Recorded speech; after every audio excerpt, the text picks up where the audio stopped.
rearranged my back setting of my office. Oh, you did? Yeah. Well, It used to be a dresser back there. Now there's all kinds of cool books and everything. I even have over my left shoulder, there's a certificate there. That's the one signed by John F. Kennedy, my grandfather. Yeah. Nice. And we're cool. Live. Our 1976 Radio Shack camcorder just kicked in, so we're only the best for our over 50 starting over. Welcome aboard, everybody. I'm Barry Edwards, and I'm Merle Garrison. And the show is divided up into 3 segments. Basically, though it's kind of fluid, we do our over 50 starting over segment, which is about helping people get kick-started with their careers or finding their career of passion, refinding their passion in their careers. And then we kind of segue into something of a metaphysical, maybe a religion talk. And somehow that leads to current events and politics. So right? It's like Cleveland weather. If you don't like what we're saying, just wait a few minutes. It'll change. That's a good one. Well, that's the standing joke for Cleveland, that's for sure, with the weather. So, Merle, today with the over 50 starting over part, I wanted to talk about a blog post I created about 6 months ago, and it's about the lean canvas, and it's a really great way for somebody to start a business. You could actually use it even if you're about to kick off a new product or service. You could use it in that regard. It is the answer to the common business plan. And if you're like most people, you hear business plan and you just kind of like, it's kind of like doing your taxes, you know? Right. Yeah, where do you even start? Well, the lean canvas was started by someone in Silicon Valley, as I recall. And back when they were doing startups left and right, it was really booming. And they wanted to stay lean and agile as things were expanding. And the average business plan just takes way too long. You need to do a business plan if you want to get funding, like from banks and so on. So you'll need to do it in that case. However, if you're starting up your own venture, you definitely want to do the lean canvas. And I will, for those that actually watch on YouTube, I'm going to turn it over to that for a moment, if I can find it. And boy, I got to find it first. But I'll turn it over there to take a quick look at it. But I'll describe it for most people are actually listening on a podcast. And what it is the it's a series of eight different segments, 9 or 10, and you establish what the problem is that you are offering to your target audience, and generally you want to establish about 3 different ones, and then the solutions that you offer. You put in your key metrics, and that is how you're going to measure your success. And by the way, all of this can be found at edwardscom.net/lean. That will take you to the blog post where I have the free download for you. I created this in PowerPoint so that it's interactive for you, and I put in a sample. The sample is of Susan, who is a personal trainer / nutritionist, and I filled it out in her voice. Okay, and so I mentioned the problem, solution, the key metrics. Then you have the your unique value proposition. That's something that I help my clients out with a lot. Finding your unique value proposition is harder than you think. Most of it, and I do suggest that you just fill this out in like 20 minutes to start off with, because you'll get stuck. You'll get stuck, and it'll be the paralysis by analysis thing. But if you fill it out in 20 minutes, then come back, because it'll get in your head, and you'll start thinking about it. And then you'll come back, and I say this when I got to the unique value proposition, because, man, you're going to give yourselves, you're going to be about quality and all the other most common things that we say when you first start off. But the practice that I take most of my clients through to find their unique value propositions is, if I can't get them out to a bar and have a few beers, then I talk to them in the office in that regard. Get them going, get them relaxed, wait until they start swearing a little bit. That's when people get through their jargon of what they think they're supposed to say. And but literally, if you can get somebody in the space of if you're at the bar having a happy hour, they're a couple beers in, and you're just like, yeah, why did you get started in this? You can take that word for word, extract the swear words, and put it down. That's their unique value proposition. Gotcha. That's the true passion behind it. Uh-huh. After that, I got to try and find this screen switcheroo again. I gave up on it there for a minute. Let's see. Audio, video. I am not seeing it. And I don't want to waste any more time, so I'm not going to search for it anymore. So after unique value proposition, you have your unfair advantage. That is what you bring uniquely that competition can't just steal from you. Okay, it's maybe you're an award winner of some type of.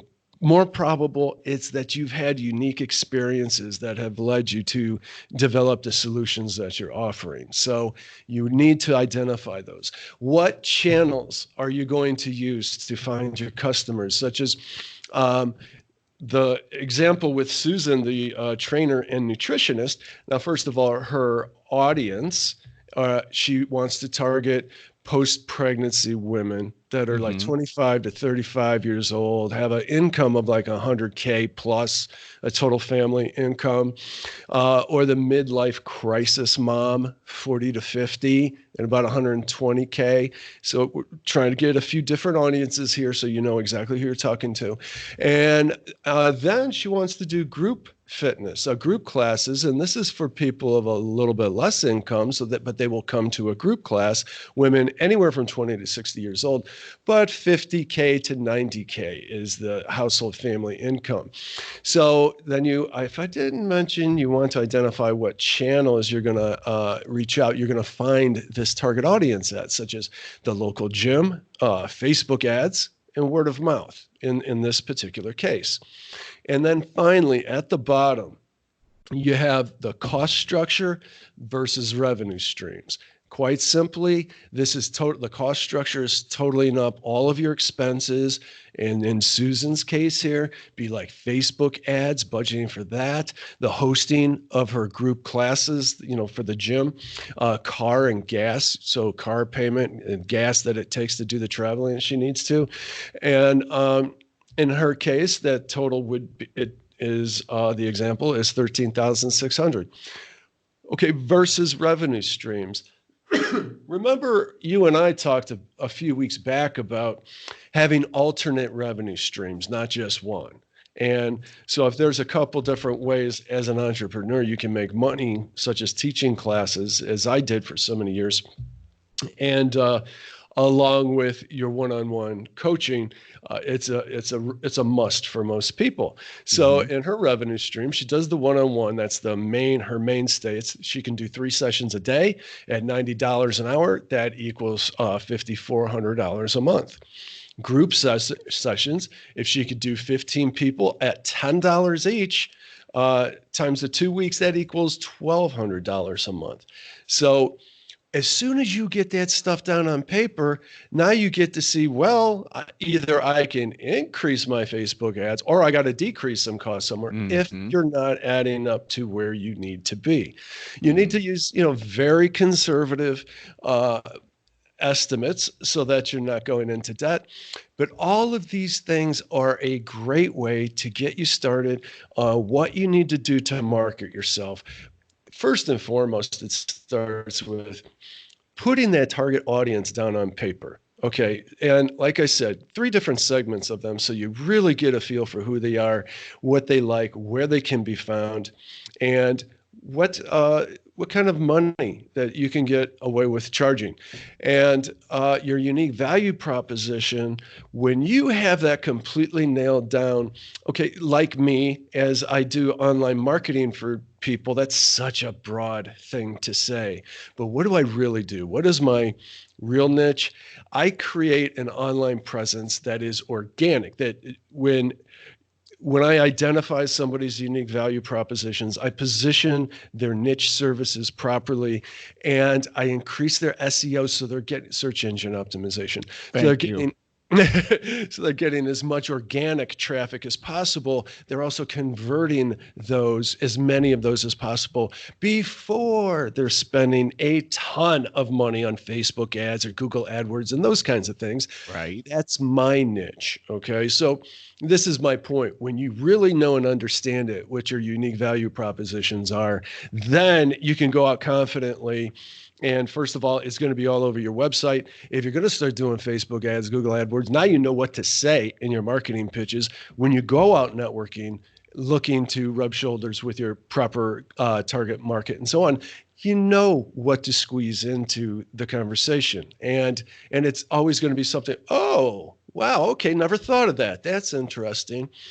So this is a great place to start. And I want to tell you again, it's easy to find. I'll put the link in our show notes, but it's at edwardscom.net/lean, or just look it up in the show notes and you can download and I have a video there that explains this maybe a little more eloquently than I just stumbled through. So you can look at that, and it's a full blog post explaining how to fill this out. So that's that for our over 50 starting over part. Download your free PowerPoint there.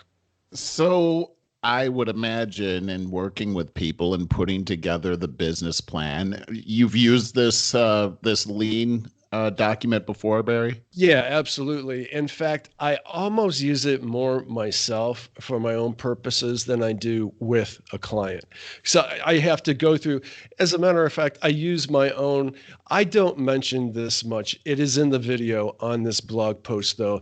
I talk about my over 50 starting over classes that I have not done an official launch of because I still feel that I have to whittle them down to make them simpler. I go into a lot of detail with all of my stuff, but with all of the aspects of my classes, I have interactive PDF handouts, questions, identifying your own unique value proposition. I have PDF handouts that I use with my clients, and I just go right through there and fill them all out so that I can then come back and put all this information together and build out a website that gets right to the point. And a website, when it's for your own personal business, you have got to speak to your potential, your prospect, within the first 2 seconds. As soon as they hit that site, they better know what you're about, what you're offering, or because trust me, they have your competition pulled up in tabs and they're just flipping through these trying to find what they're looking for as fast as possible because we're all inundated with everything. So yes, you need to fill these forms out. It's like the SEO, the search engine optimization. I also have a couple of interactive forms for that because that is such a cumbersome process. And their SEO is largely about getting into online citations. And that is, first you want to fill out your Google My Business page. And that needs to be recorded on my interactive PDF because then you go to yellowpages.com, Yahoo, all of these myriad of other directories and try to get your information in there. And you're going to use aspects of all that. So you don't want to duplicate all of that work over and over again. And mostly you don't want to put different things in each of them. Then Google will see discrepancies and lower your ranking in their algorithms. Now, the search engine optimization part, obviously, that's a really important thing. Does that cost money to make that happen on each of these search engines? Do they charge for that? Yeah, wow. That's such a big question right there. So in my class on that segment of the class, I go through all of that. The search engine optimization is a game of spending the least amount of money possible with getting the most results, of course. And so I take you through everything that you can do on your own to get ranked as high as possible. Because I found, look, if you're an auto mechanic in an area, you're pulling from 5 to 10 mile radius of your shop. It's it's a lot easier to get ranked, to beat out your competition than it is for a dentist who's also looking to get their clientele from a 5 to 10 mile radius because the competition's so stiff. People in the mechanic industry, they just don't care as much, so they don't put effort into it. So if you're the one that puts the effort into it, you don't have to put real money behind it. You can do it. I say you can do it yourself if you're a little bit tech savvy, and if you follow my process, you can get through it and get ranked. And the higher the competition, the more money it is for a conversion or evaluation, then the more money the smart person is going to put behind that. Okay, so if I have a client that has an average conversion of about $3,000. All right. Now, and if you can pull in 5 of those a month, well, that's $15,000 that you could be leaving on the table if you're not taking your brand seriously enough and your search engine optimization seriously enough. And at that point, you should be using Google AdWords as well. So you have to figure out how much per client. Now you may have only a $200 valuation for bringing on a new client, but what if it's a mass quantity that you can service? Right. Then you still have to figure out how much money you potentially could be leaving on the table right there. So that is the case. So with the self-employed people, the over 50 starting over crowd that we typically talk to, I like to try to offer DIY solutions for them. But if you're at the point where you're leaving money on the table, then I'm also available then to hire for one-on-one work. So that you can get the most bang for your buck and don't leave dollars on the table. Now, that leads me to this question, Barry, because I think a lot of people in our position, over 50 starting over, like myself, are thinking, gosh, now I have all these ideas, but where do I get started and how do I make this happen? I mean, this is a question that goes through my head, and I'm sure I'm not the only one. So, okay, I've got this idea. I put together a business plan with you, and that now I've got this plan, which is probably going to eliminate a lot of anxiety about the whole thing because I'm very confident now about this plan. But now I need funding.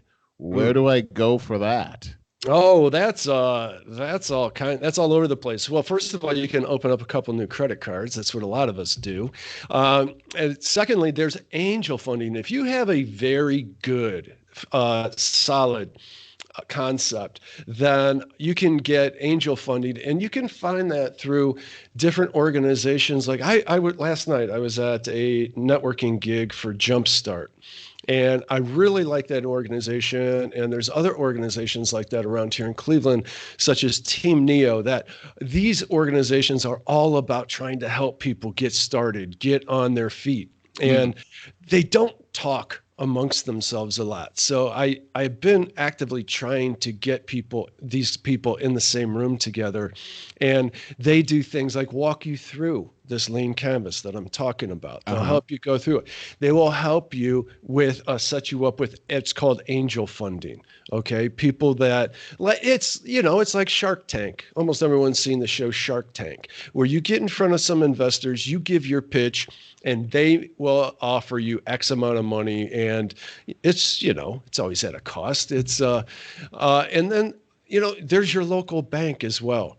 Some banks are more aggressive than others about helping fund small businesses, but the right bank with the right people can help you out dramatically. Great advice, Barry. I really like that. I obviously now people in our age bracket, a lot of people are thinking about going into consulting. And so, and it sounds great. Hey, I'm a consultant, but obviously you've got to be a consultant about something and somewhere. Sure. So would you recommend the same process for somebody that's looking to be able to become a consultant? Is that really the process they would go through? Yeah, absolutely. We've talked about it before. When somebody wants to open up their consultancy practice, that is probably the most natural avenue to go through if you've spent the last 30 years of your life in a particular field You probably like it at least to a large extent, if that's why you stayed in there. So it's rather natural to want to finally go out on your own, prove to yourself. That's what it is a lot of times. You want to prove to yourself that you can do this. You've been talking tough for decades now about how you could do this better than your boss. So now it's time to, put your money where your mouth is. And yeah, you definitely want to start the lean canvas. And it's also probably going to be a bit easier for somebody that's opening up a consultancy with their expertise in the field. They know who their target market is. If you don't, let me tell you something. Just make a short list of your favorite clients over the last 5 years by name and write down the demographics. Ask yourself why. Well, that's a target audience you want to reach out to if you want to be happy. You can target whoever you want. Now, the question of financing comes in on this because, okay, here, for instance, myself, if I wanted to go in and do that, obviously there's an uphill battle of getting clients first and making money. And so is that something where people would invest in that, or that you would go to the bank and get a loan so that you could float yourself until you start to make money? What is your advice in that area? It's going to be different for everyone. Now, if you can get away without financing, obviously that's what you want to get. Right. No matter how you look at it, it's like taking out a credit card, okay, and starting to put money on a credit card. So probably, again, it depends on the field that you're going into, because if you're going to open up your own dental practice, that's a whole different thing from opening up a new business consultancy, okay? Right. So most of us, I'm mostly talking to people that, I'm going to do my fitness thing, like the example with the lean canvas. That's still a consultancy. If you're going to do some business-to-business consultancy, like I do with marketing, if you're going out on your own, probably the number one thing that you need to do is, well, it certainly is, get your entire online presence together first. And that is, go through the lean canvas and figure out your unique value propositions. Get your website together. I have information on how to do that, whether it's a DIY approach, outsourcing, or hiring a full-fledged agency. And so you have to decide where your needs are and what you can get away with and what your own aptitudes are. Okay, so from there, you may want to put together a webinar to attract people. You could float that out on Facebook and LinkedIn. If you have enough of a presence, you won't even need to put money behind it to get some people that are attracted to that. Now, out of the people that are attracted to your webinar, you're looking to make a sale. You're looking to sell your services. So you want to float out a lot of free advice about what you offer so that you can prove that you're the expert on this particular niche. And then hopefully you can land a few customers out of that. And all of that you can do on your own. So I hope that answers your question. You can it does. Without dollars. You just do it. I love the blood, without dollars part. Yeah. Yep. Well, and it's based on really everything that the person put into it in the first place. Like you're saying, the blood, sweat, and tears part, that was a big investment. Yes. Barry, as I've been looking at the comments that we've been getting back from a lot of our fans out there that are listening to the podcast, it's so encouraging. I think I've sent you a few of them, and I'm struggling for the name of one of them, but he had sent in a great compliment that he's listening to our show. He finds it very good, but he was talking about how he had been a sales leader for some time and got really eliminated from the business. Let's use that euphemism. And then thought he was going to go into semi-retirement. But then he ends up finding a job as a chief operating officer. So there's a big difference between being in sales all your life, especially at this age, and then going into operations. And I have to say, I wrote back to him, I was really inspired by that because as you look at whatever it is you've been doing for the last 30 years, some people feel like they're trapped in that because this is where I've made my money. No one's going to hire me to do something different because I don't have the experience here. But the encouraging thing is that the skills that many people have acquired over many, many years are very transferable. And if we open up our minds and also speak to many counselors, wise counsel, it seems like you can really do whatever it is you put your heart into. And that's something I've been thinking a lot about over the past couple of weeks is, dreams. And as we talked a couple of weeks ago about one of my mentors who had talked about writing things down. What is it that you want to be able to do? And, I've come up with some pretty interesting things that are way different than what I'm used to doing or what Mm-hmm. I've been doing. And that's been pretty fun, actually. One of the things that I started thinking about is, and it has a lot to do with this podcast that we do, but there was a person on the radio that I used to admire. His name was Frank Pastore. He died several years ago in a terrible motorcycle accident, actually. But what a great guy! And he had this show on the radio called The Intersection of Faith and Reason, and he would combine his superior knowledge of politics, his knowledge of the Bible, and the knowledge of history together. And it was a show where people could, of course, he would pontificate at the beginning of the show, and then he would have people call in.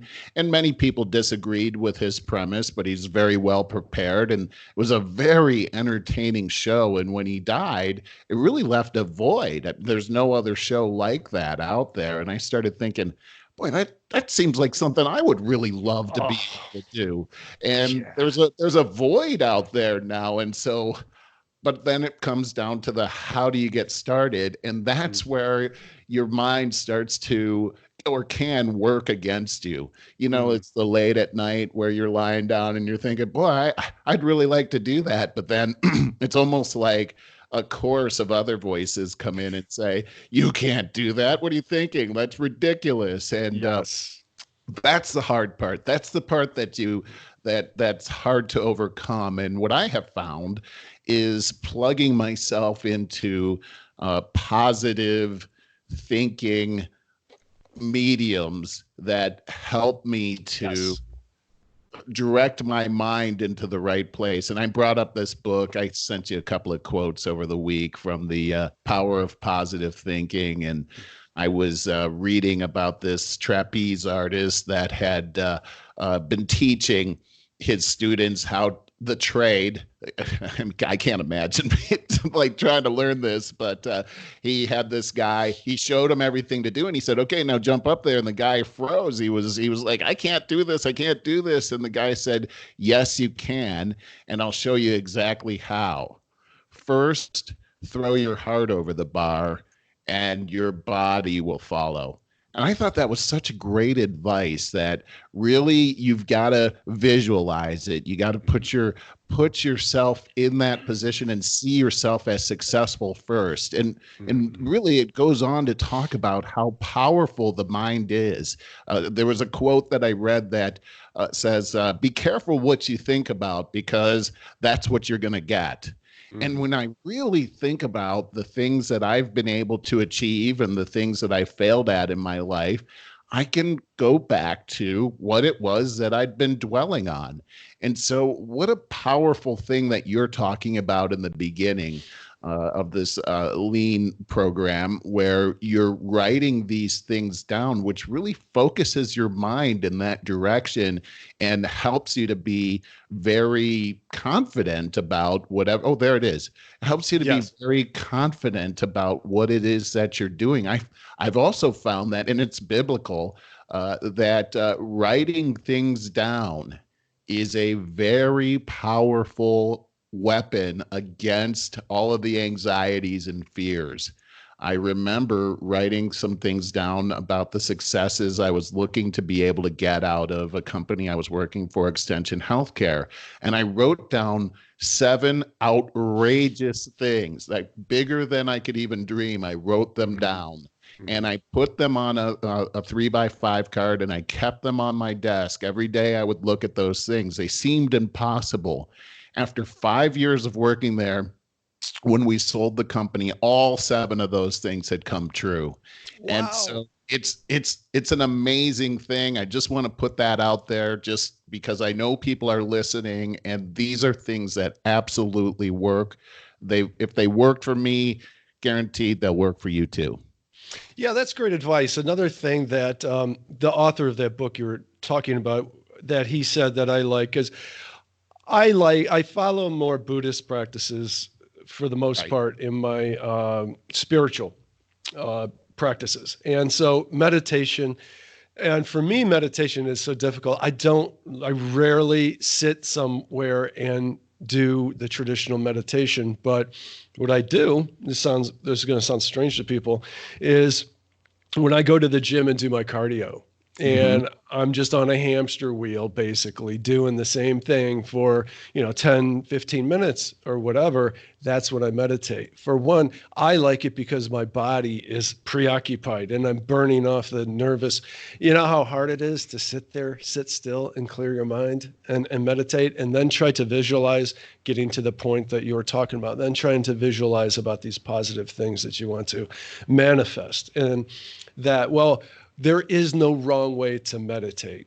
And so whatever works for you, bicycling is my favorite thing in the world. And when I'm out there in nature, going down Martin Luther King Jr. Boulevard, which is just gorgeous on a beautiful summer day, trust me, that's very meditational for me. It puts me in a good, positive place. And that's the point where you want to start feeding your mind all the right stuff. What I wanted to say about what that author said is he said, we all battle so many negative thoughts at points in our lives, at points in our day.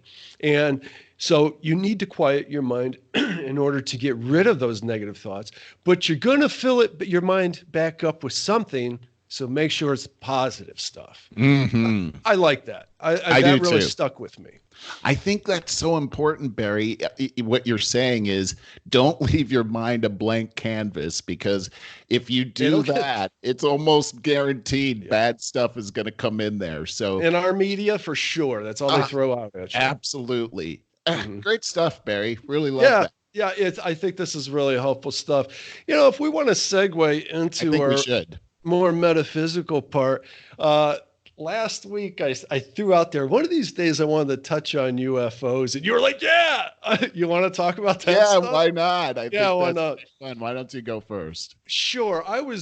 Before I wanted to do this, I wanted to actually load up some YouTube things that I could actually reference and tell people, well, go check this out and all that. But I was really rushed today. It was all I could do to get here on time. So I don't have it, but I'm prepared to talk about it for sure. Yeah. I love looking up this kind of stuff. I love watching shows, good ones. I always check the reviews first, that give you the latest breakdowns on possible UFO sightings or abductions and all that stuff.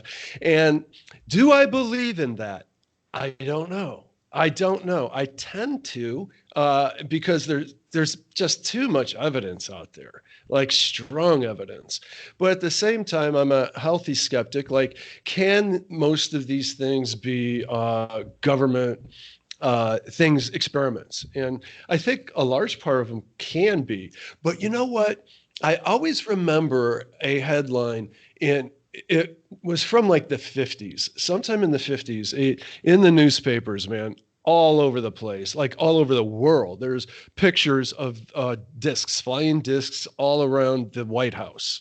Yeah. And it was like that. I think that's when the flying saucer term got coined. Right. And and so there's that one that was never explained. Then, do you know about that one a few years back? Yeah, I say a few, more like 10, 15 years ago. But it centered around Phoenix, Arizona. But it was Arizona. Thousands of people saw this gigantic ship. Everybody described it as a giant wedge. There's Mm-hmm. Mm-hmm. minor video of it. You would think that there'd be fantastic video, but it was all at night. And they Right. said it was like a mountain going through the air. It was Mm. so big. And so this went through several cities and with all of these different sightings. So It's hard to explain away that one.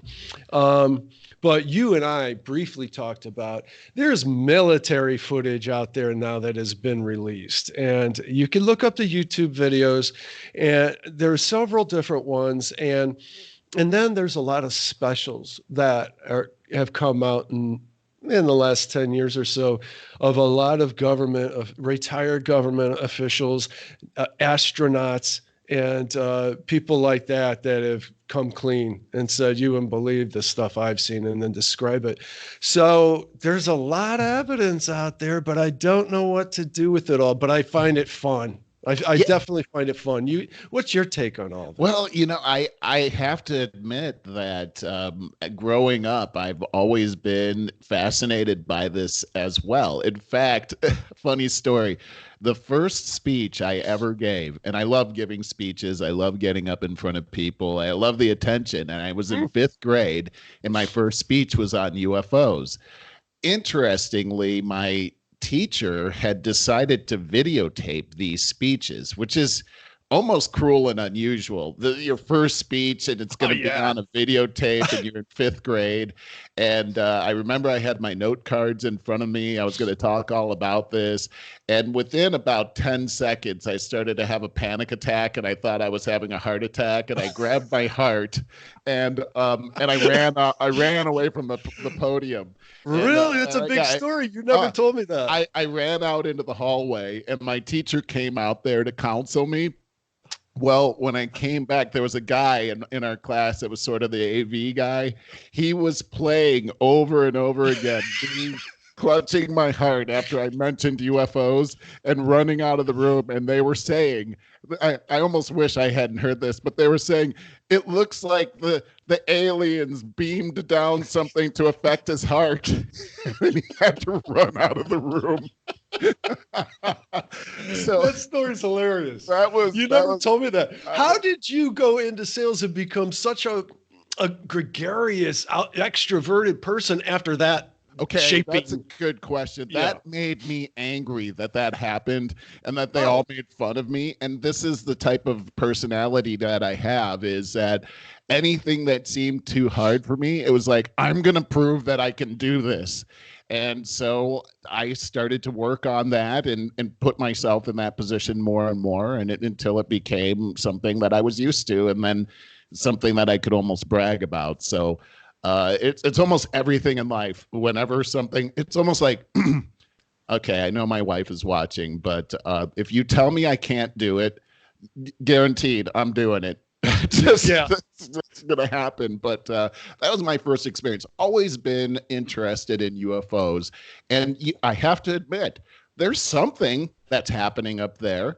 You can't deny it. There's too many examples. We have videotape of things, and now the military. You mentioned retired military people that have been talking about. You wouldn't believe what I've seen. And the funny thing is what in my research is a lot of these people in the military that have said these types of things end up becoming retired real quick. They get rid of these people, but within the last year, the military has, the U.S. military has come out and said and confirmed, yes, these are UFOs. What is a UFO? It's an unidentified flying object. Sure. It doesn't mean that it's aliens or something like that, but it's still unidentified. And the interesting thing that I learned was that these pilots, test pilots, different radar stations, they've seen these things before. People have seen things with the naked eye. You can go online and see some really amazing things. Yeah. But the military recently upgraded their radar systems in their jets. And that's really when they started to see things that they couldn't even see with the naked eye. And lots of things started to come out until it became undeniable that there were UFOs out there, and the military had to admit that for the first time, actually.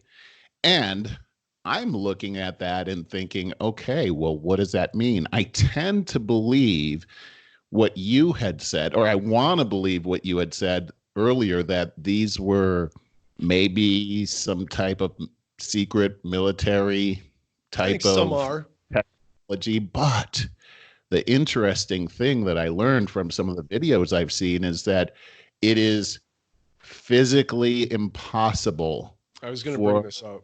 these types of objects to be moving at the rate of speed they're moving at right angles. If there were some type of pilot in these things, that they would be dead if they The tried G-force would kill maneuver them. something like that. Right. And here's the other thing that's very interesting. There's different objects that we're seeing. Many of them appear to be made of light. And which is also very interesting. So what could it be? Well, personally, as a Christian, I don't believe that there are aliens out there, because it says that God made man in his own image. And so what the premise of aliens is that there is some type of living life form out there that's far advanced than we are as human beings. Well, if God made us in his image, well, how could he have made people far more advanced than us? I don't believe in evolution. I believe that if we look at human history, that for instance, I study Aristotle. I don't think there's a lot smarter people out there than that guy was. It doesn't seem like we've evolved mentally, at least in human history, that what's actually written. So I have to rule that part out from in my faith. However, in my faith, it also, you look at the book of Genesis and you can see that it is possible for spiritual beings to manifest themselves in the physical. We've seen even in the Gospels where the announcement the angel makes that Jesus is born, and the shepherds are there, and the whole place where the shepherds are when they're looking at the angel is filled with light. So angelic beings, whether they're angels or demons, can appear as light. And I just believe that there could be a spiritual aspect to what we're seeing here. One spiritual aspect could be that if I'm on the dark side, it says that Satan comes and appears as light. And so, wouldn't it be? I mean, if I'm Satan, wouldn't it be advantageous for me to get people to believe that there are more advanced beings who are aliens from another planet, which would completely discredit what it says in the Bible? These are things that I ponder. I don't know the answer, but I think it's pretty interesting. It's What do fun. you think? It's fun. I mean, it's really It is fun. fun. Like Roswell. Okay. Yes, yes. What is over there? What? Oh, well, the incident itself, I saw so many specials on that, Yeah. and man, they backtracked on that real quick. Like Did they? if at first they, oh yeah, this is material here that we don't know what it is. It's unlike anything. And then it was all of a sudden a weather balloon. The stories about the aliens that they found, there's some very credible information out there, but it's so old now that things get blurry with time regardless. When people die off and everything, all of a sudden it's folklore. Right, exactly. So there's that kind of stuff. All of the stories of abductions, I am sure a lot of people are just loony, and some are liars. But the amount of them, there's got to be just a mathematical equation that equals some credibility there out of all of them in the consistency. Yeah. So, yeah, and then, there's trillions of freaking planets out there. I think it's egotistical to think that we're the only intelligent beings. I mean, even Mars, we just recently discovered proof that there's water under the surface. To me, then there's gotta be like at least whatever that term is, microorganisms. That's the term. Life to some extent. Can it be 100% dead? I just don't think It makes sense. And I, like I said, I think it's egotistical to think that we are the only intelligent forms. And with your biblical look at things, I always think that because you and I are absolutely way closer in what we agree upon religiously than we are apart. And I think the only division is that I believe that the Bible is inspired by God, written by humans. And anytime humans get a hold of something, they're going to put their take on things in there. And that's where things go off the rails. And we're also trying to explain things the best way we could at that time. Very, very impressively though. But that's the godly inspiration, in my opinion. Back to aliens, UFOs, and all that. I find it absolutely fascinating. Like you said, the physics part of it. We have video recordings of these objects defying physics altogether. How do you explain that? We're barely getting a grip on quantum mechanics right now. Our brains just really can't grasp it yet, but it's coming. And as we get to that, I think we're going to find that there are infinite dimensions. And as we can move between these infinite dimensions, probably that's where we start defying physics. And first of all, even if there is intelligent life out there, we do not, I don't care what anybody says, we do not have the technology to reach it in a lifetime currently. Until we unlock some of the quantum mechanics behind these things, in my opinion. And I would just add to that, I have a funny story to tell, but I do want to just backtrack on something you said about, I totally agree with you about the Bible being inspired by God. And where we differ is that the Bible says about itself that every word in the Bible is God breathed. In other words, that humans wrote it. They used their personality to write it. God created them for such a time as that. However, these words were inspired words. In other words, they're words that he used through the people to come through themselves. I do believe that there are certain parts of the Bible where people that were writing the Bible, for instance, in the book of Revelation, where John was seeing things that he may not have been able to explain, but there are things that are certainly happening now because he may not have understood the technology that was being used. So I'll agree with you on that. One of the things that I found about the Bible is that there is nothing in it that you can prove is wrong. And so far, no one has been able to do that. That's not something you can say about any other so-called religious book out there. So I'll just add that out there. But let me tell you a funny story. Okay. Roswell. So my brother Scott, as you know, is sort of a comedian. And we were talking about politics, and he was saying, this was years ago, he was saying this is, you got all these presidents that as they're campaigning, they're talking about all the things they're going to go and do, but then when they become the president, they don't do anything that they say that they're going to do. And his theory was that immediately upon inauguration, they take the president on Air Force One over to Roswell, and they introduce him to the alien. And the alien actually tells the president, here's what you're going to do. And if you don't do it, I'm zapping everyone in the world. So that's kind of funny. And it goes along with, there's the talk about when we've done nuclear testing, that people see UFOs and things shut down and all that. It's like, that's the one thing that pisses off aliens to the point where they'll risk being seen.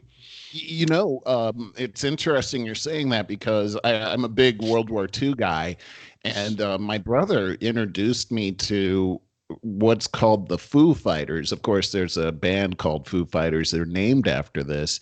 As you know, there were all these missions over Europe the bombing missions that they flew, and these pilots are on record as saying that they were seeing these orbs on either side of the wings that, as they were flying, Yeah.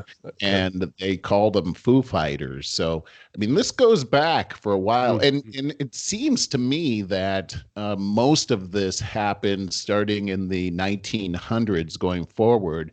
But remember that Chariots of the Gods movie, Vaguely. documentary from a long time ago? They say that there were certain things that are recorded, etchings and things that they found that could also be representing UFOs as well. But I do believe that as technology has increased, people are seeing these more and more.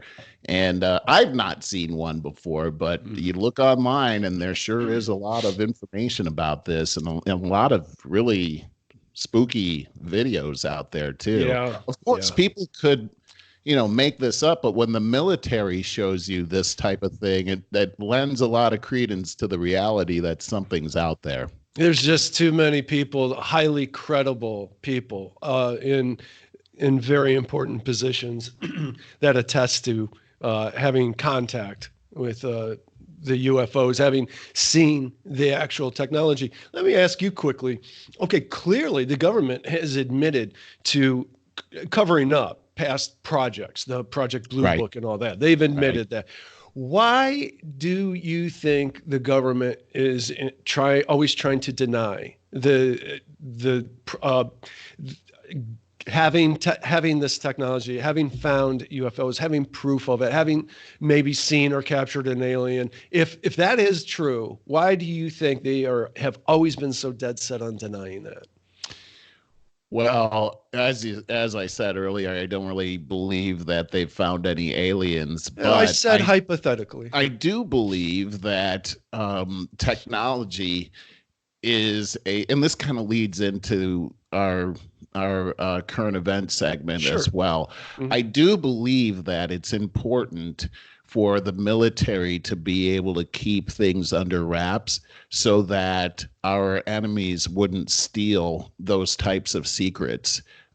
If they don't know about a certain thing, or if it's brushed off as, oh, this isn't anything right here, this is all a hoax, Mhm. then maybe other governments would not be inspired to come in and steal those types of secrets through espionage. Or And share the technology.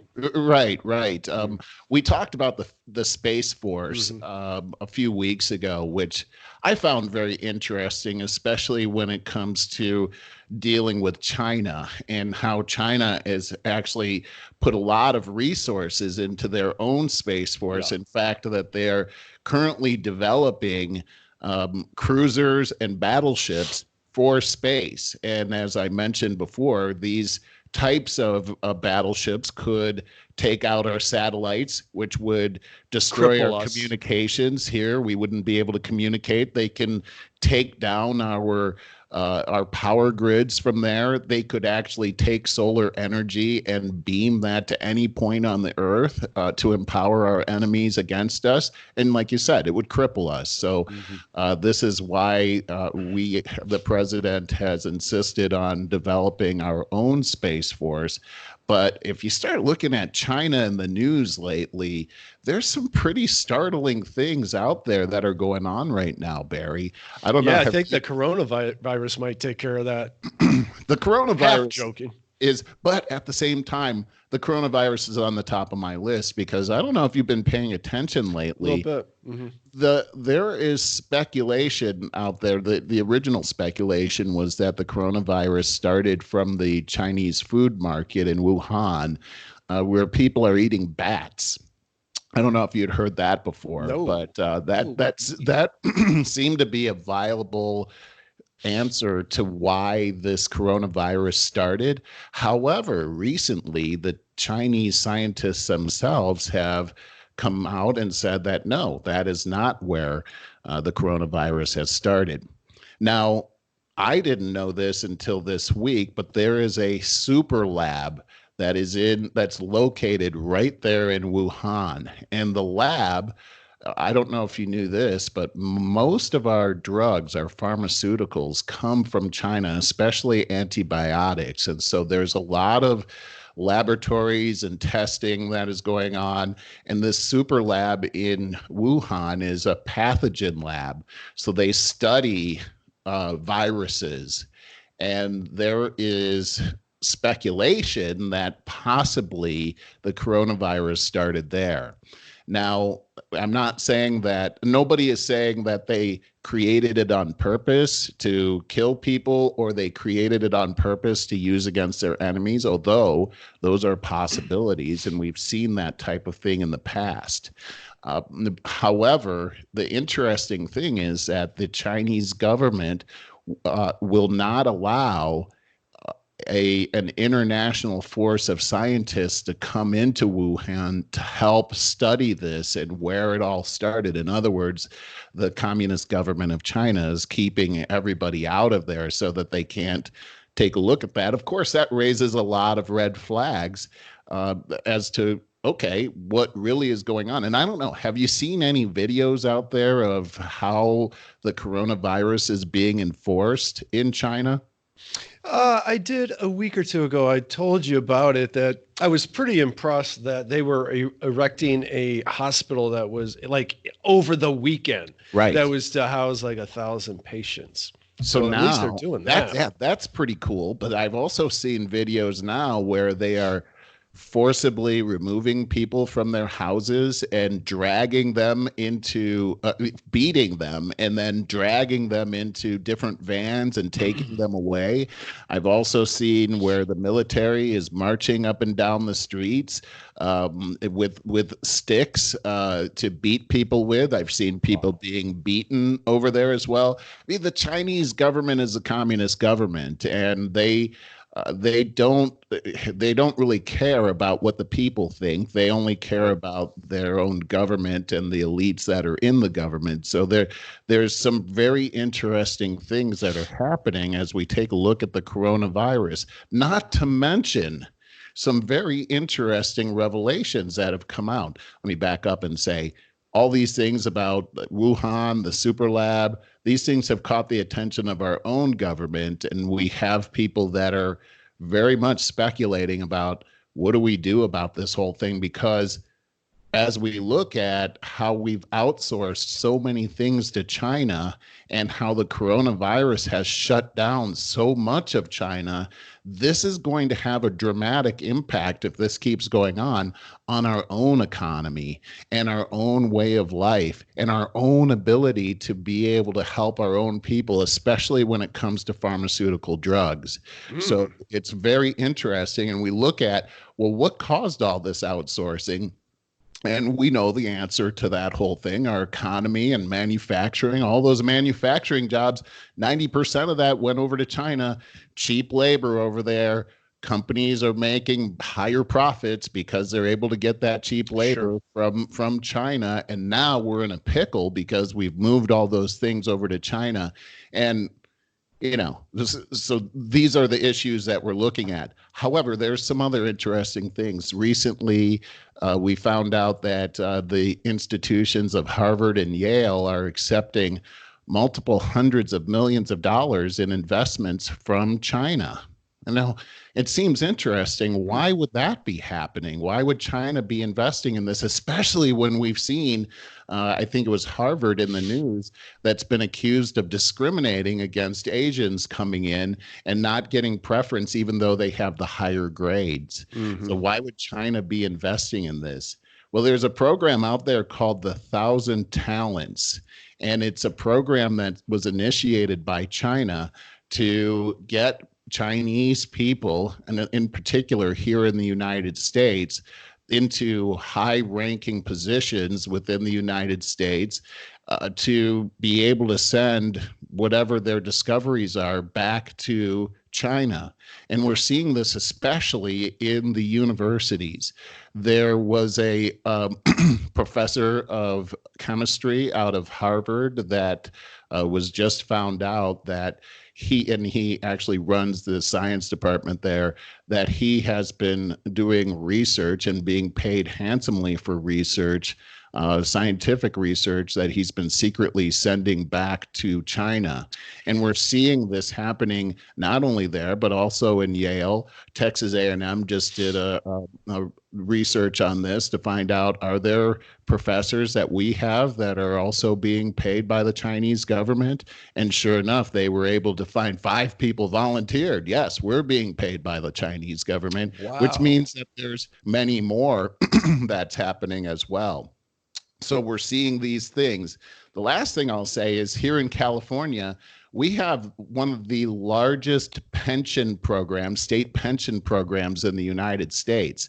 And it turns out that the base of that pension program is subsidized by Chinese bonds. And this is a gigantic, or you could say a ginormous amount of money that we're talking about. If you start to look at the pension plans here in California, it's pretty amazing. It's a little different than other states where people are getting paid big money after they retire. Well, it's all based on investments that are in China, and these investments are going towards the military and weaponry of the Chinese government, including their Space Force. Now, that is some pretty wild stuff. And Barry, did you watch the Democratic debates last night? I was going to try to get you over to that. No, you know what I usually do to prepare for the show, which I hardly prepared this time, but I pull up Google News and I look at the headlines. And yeah, I was seeing that. I was like, oh, I totally forgot about it, but I have not. I wanted to ask you about it. Well, so what was really interesting about the debates last night is that you had Michael Bloomberg on for the first time. Yeah. And boy, that Michael Bloomberg guy really gets under my skin, I got to tell you. And there's a reason for it, and it's because he's running as a Democrat.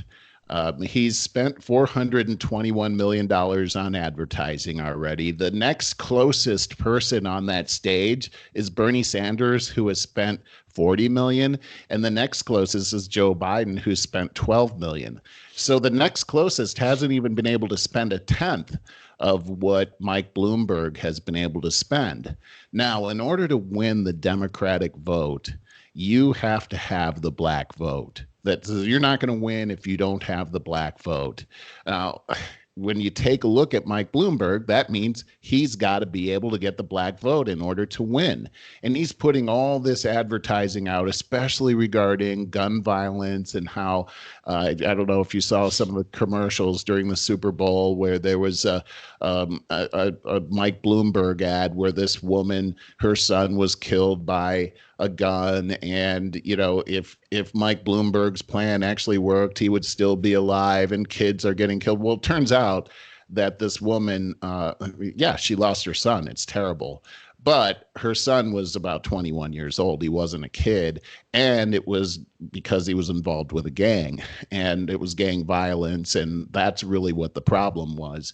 But you're seeing Mike Bloomberg out there really trying to appeal to the black vote. But the problem is, and he was on full frontal attack during the debates by Elizabeth Warren, by Bernie Sanders, by Joe Biden, by Buttigieg, by Klobuchar. They were all attacking him on stop and frisk.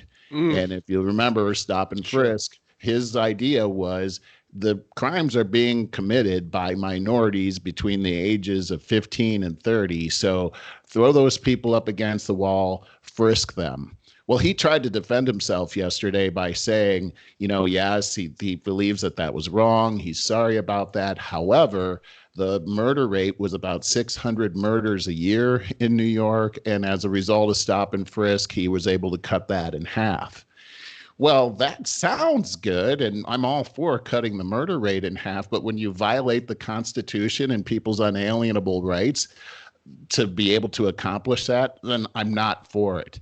Now, Mike Bloomberg has been on the record recently of saying that the Chinese government is not a dictatorship, and that the president of China has a constituency, and he's got to be able to listen to the constituency or he won't survive.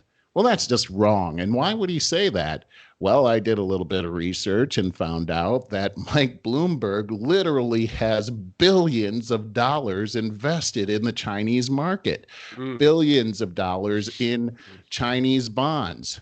Where do those investments go? They go into the Chinese military. So how can a guy be the president of the United States? And also, how can this guy get the black vote when he obviously doesn't stand for anybody's constitutional rights, let alone black people? And also, you're helping our greatest geopolitical threat, which is China, at the same time. So those are things that I find extremely concerning. But as I watched the debate, that was pretty entertaining last night. Was it? Maybe I should YouTube it. Right from the beginning, it was like war. I mean, they were really going. It was quite a show, and boy, were they were all really attacking each other. And as a Republican, I got to say, I found that to be pretty entertaining. But if I take a look at it, one of the things that Bernie said was he called Mike Bloomberg's wealth immoral. And I thought that was one of Bloomberg's best when he came back and he said, wait a second, I worked for that money. How could it be immoral? And by the way, Bernie, you're a millionaire. So how is it that you're saying this? That was one of my takes there. Elizabeth Warren, she comes off as extremely angry during this, but she had some great one-liners that were attacking Mike Bloomberg. And when you take a look at some of the things that Mike Bloomberg had said about women, to women, they were pretty devastating, actually. And one of the things that she was attacking was the non-disclosures that he had made many women sign during his tenure there at Bloomberg. And I thought that was really interesting. They were asking him to release these people from their non-disclosure agreements. What's your opinion on that, Barry?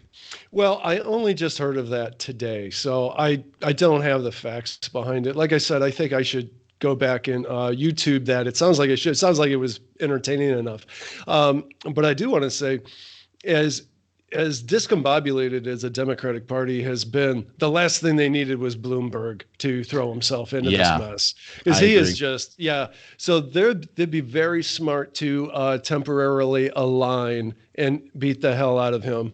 Get him pretty much out of the race. I don't think he has a chance. I mean, as you said, he just rubs everybody the wrong way. So he's wasting a whole lot of money. But I just think that the Democratic Party is in such disarray that they really need to get rid of him.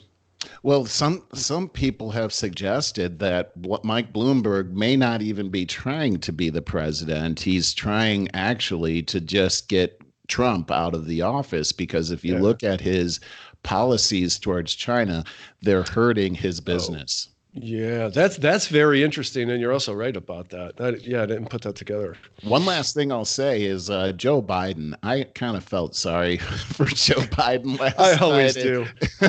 But there's something, he says the most ridiculous things, but there's something about him where he's sort of like Uncle Joe, and you can't help but kind of like him at the same time. I know that I do, but one of the things that happened at the end of the debate was when they were giving their closing statements, suddenly you heard some people screaming in the audience in protest, and you couldn't tell what they were saying. He actually had to pause for about a minute, which, think about it, a minute on national TV is worth a lot of money. He had to pause for about a minute, and I found out this morning what they were yelling.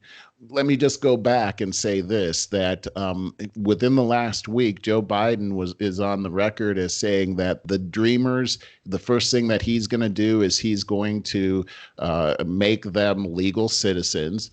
He also defended himself about the millions of people that the Obama administration deported, and said that the kids that they had in cages was for their own protection, and they got them out of there as quickly as possible. But they are the ones that started that kids in cages thing.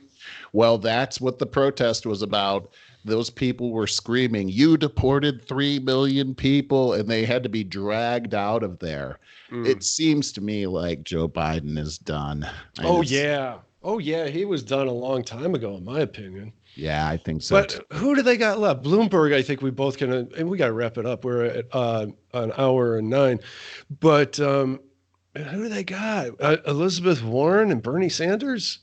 Well, here's the interesting thing, and it was something that Chuck Todd asked at the very end, which is the way that they run these primaries now. Each person, even if you don't win, it used to be where you would get all the delegate votes, but now if you come in second or third, you start to get delegate votes as well, which means this. When they get to the convention, normally you have a clear-cut winner who then becomes the Democratic nominee. Well, it's very possible because of the way things are going that they're going to be so close with their delegate votes that there won't be a clear cut. So you have to hit a certain number in order to be the person. And it looks like because of what's happening, including Mike Bloomberg being in it, by the time they get to the convention, none of them will have reached that threshold. And that's what's called a contested convention.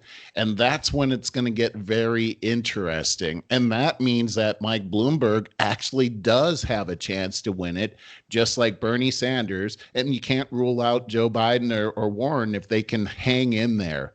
I do think that Buttigieg is, and he does come off as smooth, but I don't think that he's going to get the black vote. I just don't think he's going to be able to do that. One last thing I'll say, and I know we need to wrap up. There was so much talk about black and brown people and about Latinos and that's all they think about. African Americans, that it's, first off, as a black man, I felt like they were pandering to me, which made me have a kind of a sick feeling. And anytime somebody does that, you know, you're going to be taken advantage of when that type of thing happens. And of course, my wife, you know, we're in a interracial marriage. Why isn't it justice for all? Why not be the president for all people? I never heard any one of them talk about white people. Do you know that there's more poor white people in the United States than any other race? What about them? It really makes me angry that they're pandering so much. And I don't want to have a president that's just going to be a president to black and brown people. And by the way, black and brown people, where did that come from? I thought I was African American. Latinos are brown people and I'm a black person. I'm a little confused because I'm kind of tan in color. Yeah. So, you know, it just seems so insulting. It is. It's insulting to my intelligence as a voter. Yes. And it's all they got is divide and conquer. So they're always going to tell you that you're a victim and they're going to save you. That's all they ever do. But things just keep getting better and better in this country, is for everybody, you know? And I don't know. I don't think that it's working anymore. I think identity politics, the ship has sailed. If you look up the walk away movement on Twitter. Yes. Oh, wow. The recordings are endless of saying exactly this by every average, everyday Joe and Josephine out there. Hey, I want to say one thing that I forgot to say. Please go to over50startingover.com and sign up so that you don't miss any of our podcasts. Leave us a comment. And you can leave comments on our YouTube channel and at mail at over50startingover.com. Parting words, Merle? We're at an hour and 13 here. Wow, it's a long one, but it was a good one, and I think we had a lot of good subjects. Also, like us on your social media and share with your constituents out there and your family and friends, because we're getting a lot of feedback from people that are liking us and great feedback. So share with everybody. We really appreciate it. We love your comments too. Yeah, and don't get abducted. Don't let those aliens get you. We'll come back to that. Hey, next week we're going on Wednesday though, so you guys will see it on Thursday. That's correct? Is that correct? Yes, that is correct. Okay. And I will be coming from sunny Florida for a change instead of the gray Cleveland weather. So we're gonna have to figure that one out, but we will. All right. See you next week, Merle. See you, Barry.